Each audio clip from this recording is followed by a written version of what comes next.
My friend's really afraid to speak in front of microphones, so she handed me an iPhone.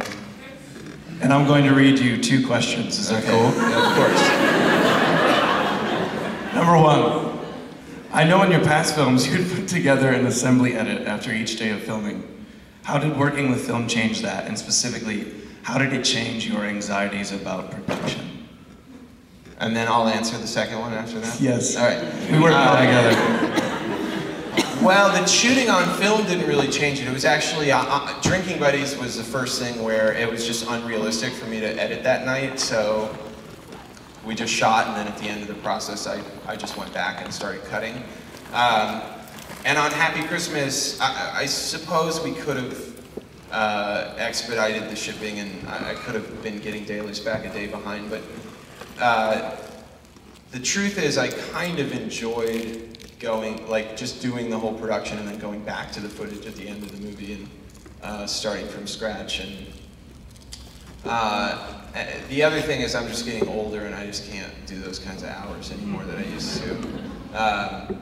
And it's more valuable for me to spend that time with the actors anyway. So, you know, I mean, I used to shoot, like on Hannah Takes the Stairs, which I shot here in the summer of 2006, I think. I was probably only shooting 3 or 4 hour days, and then I was spending 3 or 4 hours editing at night. And I had to do that because we didn't have any outline at all. I really was figuring out the movie day by day as we were shooting. And these days, because I'm starting with an outline, I do have a much better sense. There's no anxiety that we're not getting the coverage that we need. So I'm not as nervous to sort of like dig into that footage right away. And also, if we were still doing pretty short days on Happy Christmas, but it was more important for me when we wrapped, rather than sitting by myself editing at the computer, to hang out with the actors and sort of prep for the next day. There's a little, if anybody's ever seen Hannah Takes the Stairs, the office that Melanie and Anna and Lena are writing in is the same office that Greta and Kent and Bujalski are writing in Hannah Takes the Stairs. I went back to the same place, and it looks totally different now, but that was fun for me so many years later to basically have a similar setup of 3 people trying to write something and to do it in exactly the same room. Number 2. I see that you use Chris Swanson again as the music supervisor. This is possibly the best soundtrack you've had to date. Can you talk about the process and how that was for you? I will, and Chris Swanson's here. Let's give him a round of applause.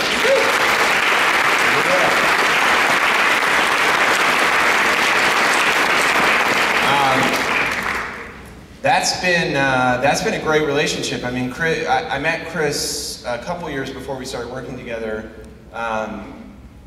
And we were looking for something, and then when Drinking Buddies came along, it seemed like it made sense. And I've always had such a weird relationship with music because it's hard for me to put pop music into movies because I have my own relationship with songs, and I always suspect that the audience does too, so it's weird, you know, to like try and drop a Rolling Stones song into a movie or something because I'm watching it and I'm like, wait, that song doesn't make me feel that way. This song reminds me of this thing that happened.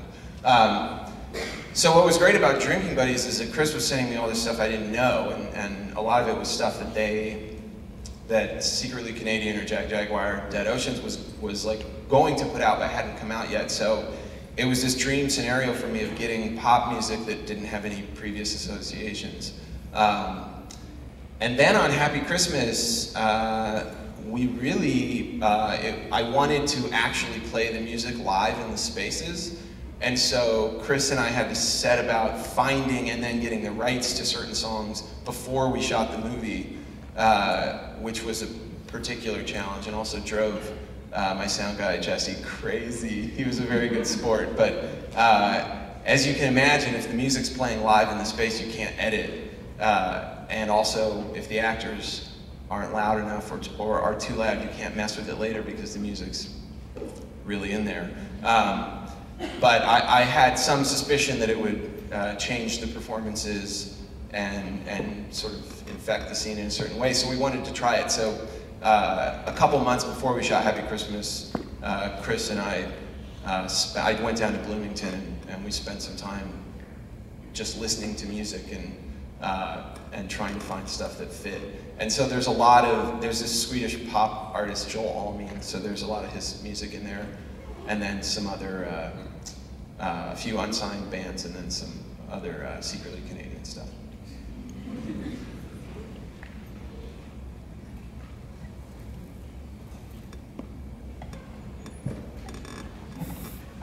So what genres would you not touch?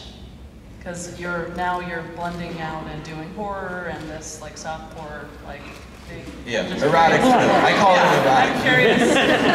what won't you touch? Is there like you're not ever gonna do musical? No, there's no genre I won't do. I actually would love to do a musical. There's this new HBO show called Looking, and I directed an episode of it. I directed episode 6, which hasn't aired yet, but Jonathan Groff is the star of that, who's like a really amazing actor and a Broadway guy.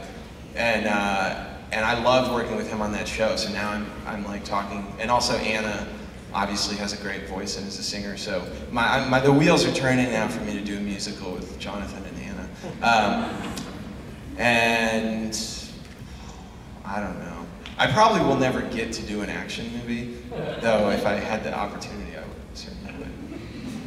I think they're all useful for a director. I mean, I think being on the set of Your Next and sort of seeing my friends who, you know, we started out making $5,000 movies together, and seeing them sort of doing this like bigger horror action movie was really inspiring to me, just in terms of like imagining how useful that is as a director to know how to stage an action sequence, even if you never did it, even if you're using that skill set to stage a comedy sequence better or something like that. I just think it'd be nice. I feel like any artist should have as broad a sort of toolbox as possible. So, you know, I would love to shoot a car chase sequence or something like that at some point. I don't think, I tend to not really think beyond my means. So if it's not a movie I can actually go make, I kind of stop imagining it right there. But maybe one of these days I'll dream a big action movie. In regards to the music then, do you know the song and the artist for that song you thought was the best ever in the basement?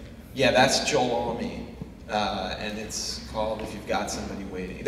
All of his songs are off of an album called Waiting for the Bells, which is a 2010 album. Chris, where are you? Hey, does that have distribution in the States? Barely. Barely. It's on Spotify.